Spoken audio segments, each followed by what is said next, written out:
Welcome to the Riskwiser Zone, the podcast where we dive into the world of stocks and finance to help you make informed decisions about your investments. I'm your host, Lewis, and we're excited to have you join us today. We're starting off with a story that's been making waves in the financial sector. According to a recent interview with Amnish Agarwal, it seems that the IT sector may not be the go-to destination for investors just yet. Despite generating significant cash and regularly conducting buybacks, companies are facing structural and cyclical challenges that could impact their growth rates. Agarwal cites the global economy, tariff wars, and pressure in key markets like the US and UK as major concerns for its services. He believes that until there's more clarity on these issues, its stocks may not outperform the market. This is a cautionary tale for investors who may be considering adding its stocks to their portfolios. On the other hand, the banking sector seems to be gaining ground. Agarwal notes that broader banking sector is doing well, with some private banks like ICICI and Kotak leading the charge. Even smaller private banks are starting to join the trade, although it's still concentrated on the ESU side. IDFC Bank, in particular, has been in the news recently due to its decision to raise capital. While Agarwal doesn't think this is a sign of desperation, he believes that the bank may be eyeing big growth going forward and wants to augment its balance sheet. As we navigate these complex market trends, it's essential to stay informed and adapt to changing circumstances. We'll continue to bring you expert analysis and insights to help you make sense of the markets. We'll be right back with more from the world of stocks and finance on the Riskwiser Zone. Welcome back to the Riskwiser Zone. We're exploring the complexities of global politics and risk today. In our previous segment, we delved into the intricacies of economic sanctions and their far-reaching implications. Now, let's shift our focus to the evolving landscape of international relations in East Asia. As the United States navigates its return to the region under President Trump, long-standing alliances are being reevaluated, and new challenges are emerging.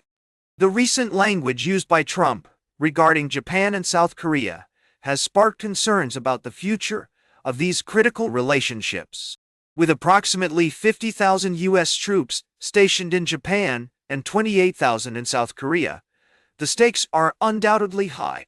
In Japan, Prime Minister Shinzo Abe's efforts to strengthen the country's defense posture have been met with demands from Washington to increase military spending to 3% of GDP. This has led to a surge in defense expenditure, with plans to deploy long-range missiles and adopt a more proactive stance on regional security.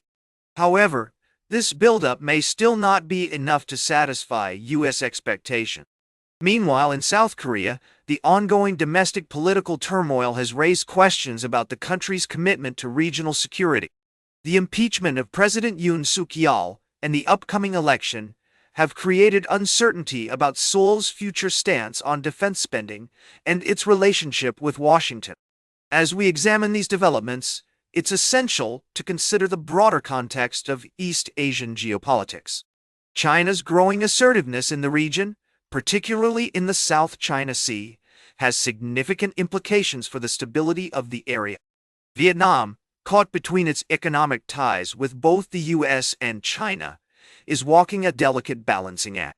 The situation is further complicated by North Korea's ongoing nuclear program and the potential for miscalculation or provocation. As Trump focuses on other global hotspots, there are concerns that Kim Jong-un may feel emboldened to push boundaries, potentially destabilizing the entire region. As we navigate this intricate web of alliances, interests, and rivalries, it's crucial to remain vigilant and informed.